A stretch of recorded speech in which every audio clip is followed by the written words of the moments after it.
Assalamualaikum warahmatullahi wabarakatuh.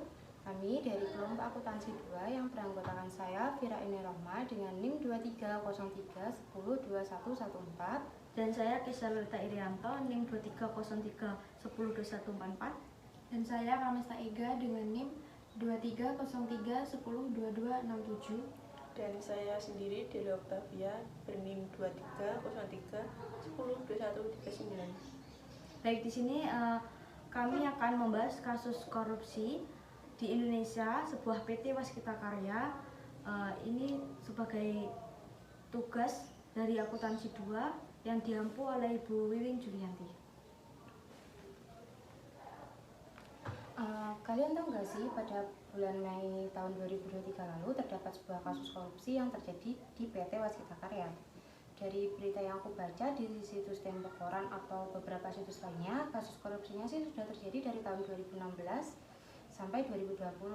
Akan tetapi baru dijadikan tersangka pada tahun 2023. Pada waktu itu tersangka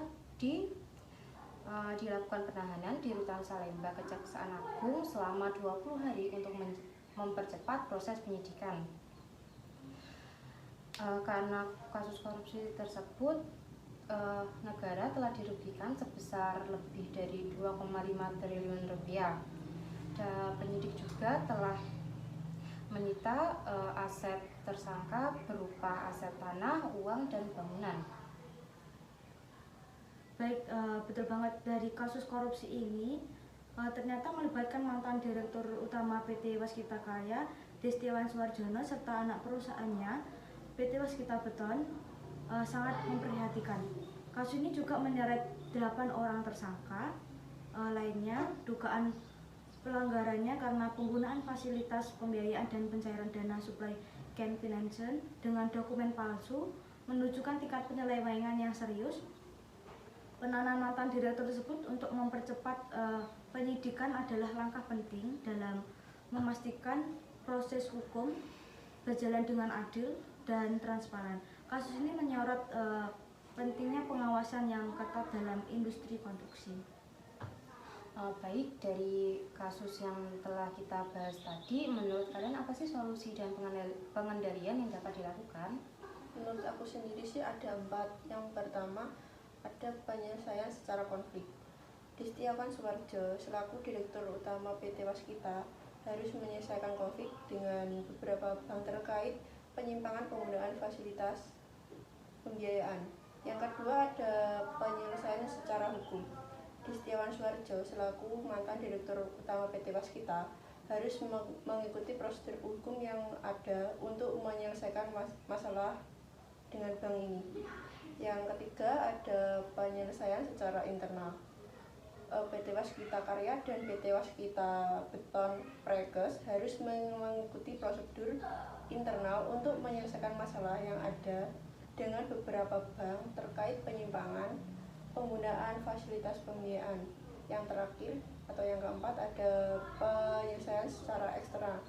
Direktur Utama PT Waskita Karya, Destiawan Suwarjo, harus mengikuti prosedur eksternal untuk menyelesaikan masalah ini, seperti penggunaan jasa pengacara atau pengadilan.